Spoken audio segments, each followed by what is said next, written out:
we didn't really discuss it publicly. I didn't get involved in any of that stuff. But we did discuss it with people who know far more than we do. And, Correct. who work in TV and, some that work in WBD. And the key lines that came out of that was, the meeting did happen. It was pretty open plan space, that office in New York that WBD have. So it was seen by a lot of people. Wasn't secret, wasn't out there. And what seems to be a lot of clear line is people think that, David Zaslav will do kind of whatever he wants when he wants. He's very kind of eccentric. He jumps from one thing to another. But it seems to be very much a power play on pushing down the value of AEW and warning them, we know the value of WWE. Right. And nothing will really change until we know what's happening with the NBA. Correct. And until then, there's not really a huge amount to talk about. A lot of people who are close in WBD still stick with the line that they don't think AEW is going anywhere. Right. They don't. And that sources within that company.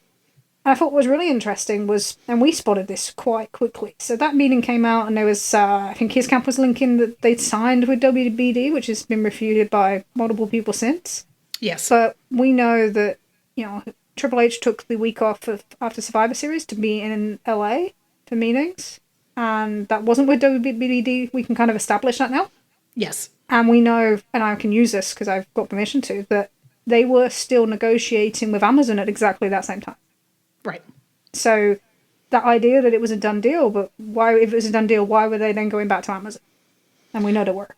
It very much seems like it was beneficial to WWE to show other media companies that they had interest from WBD. Absolutely. And it seemed like it was very beneficial for WBD to show AEW, hey, we're looking at WWE again, as opposed to a genuine negotiation where it looks very seriously like, But this, to me, again, it goes back to, my own petty grudges, which is, CM Punk still wants to take credit for that, right? Like, he still wants everyone to know he's responsible for that. Like, hang on a minute. I thought AEW got a $1 billion Phil TV deal. Yes, $1 billion Phil, right? Forgive me for being kind of skeptical on this, but I thought we had that TV deal and that was all done and that was all down to him. Wasn't his that close leaked personal like 6 friend months David ago? Zaslav. Yeah, didn't that happen like 6 months ago? Nothing more punk rock than shouting out the multi-million-dollar executive of a media corporation. Like, that is the definition of punk rock to me. That's... Well, the other connecting thing that was... I'm trying to be like the straight one here on this, and you're like, the comedy one. No. But the other interesting thing was obviously the departure of Kevin Dunn. Yeah. And one thing that was discussed very much in terms of if Amazon were really interested in WWE would be that they would want complete control of production. Yep. And the resistance to that would be the presence of Kevin Dunn. And we've seen Mark Shapiro mention previously about, wanting to change things and resistance. And now that resistance is removed. So I do wonder if that makes Amazon kind of a heavier player. And, if you're looking more long-term, will they look at it and think, streaming's the future? I think Dave Meltzer brought it up this week, which was quite interesting timing. And say that this is worth that long-term investment because at the end of the day, they need to deliver nearly $400 billion for what they've promised shareholders. Yes. 387 to 400 billion. And, this belief, I think there's some people that believe, they'll take less money from WBD just to get rid of AEW. No. They can't. They got completely pulverized on Wall Street because of the SmackDown rights renewal and that coming in under what they forecast. They cannot do that. They are not in this position where they can just go, we'll just we'll under-deliver on our expectations just to get rid of this other company. Like, that's not going to cut it. And I think Nick Khan knows that. Right. They took a beating on that deal, and their stock has still not recovered from that. No.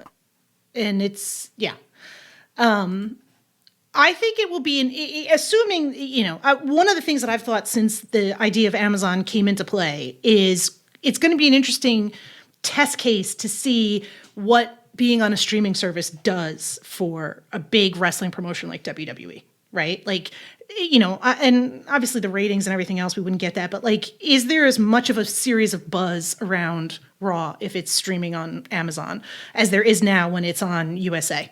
Like, will an audience follow wrestling to a streaming service like that? I will. WWE's audience follow them to a streaming service. I'm very curious about this. It's one of those things where I almost wish it happens just because I want to see how it goes.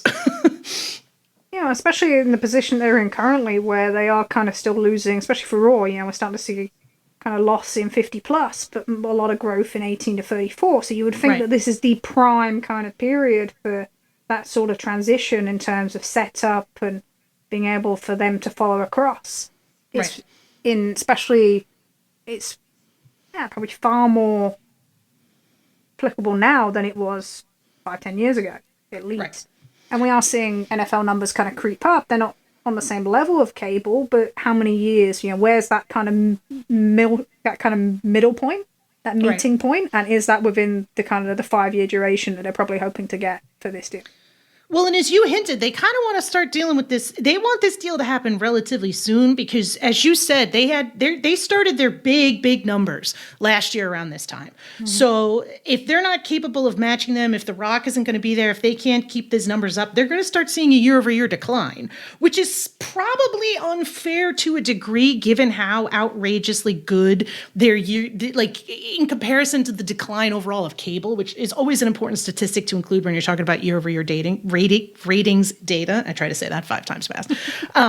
But like, so, they're going to start seeing some numbers slip in a very unfair way that I think they want to get this deal done sooner rather than later. But I'm pretty sure that's the case for everybody. So. And the NBA is the key player, and the NBA, they're probably going to split games. So you're going to see, maybe there is a gap with WBD in that regard, that they're going to probably carry less games. Yep.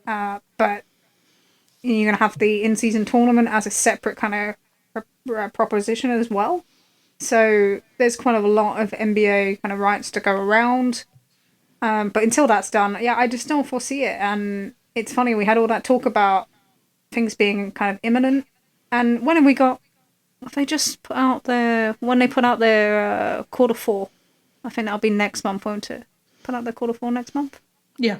Yeah, so I guess that's kind of the key point to kind of keep an eye on, because that's when they like to do things like that. Yep. To kind of really spur their kind of business up. Until then, they'll kind of want to do business as usual, and then, getting The Rock back in on a regular basis would be a real kind of stir on business. It's a huge rumble anyway. Make sure he's there. Kind of use that. And that is their most powerful tool, their ability to be able to go back and get these people that are names with TV executives.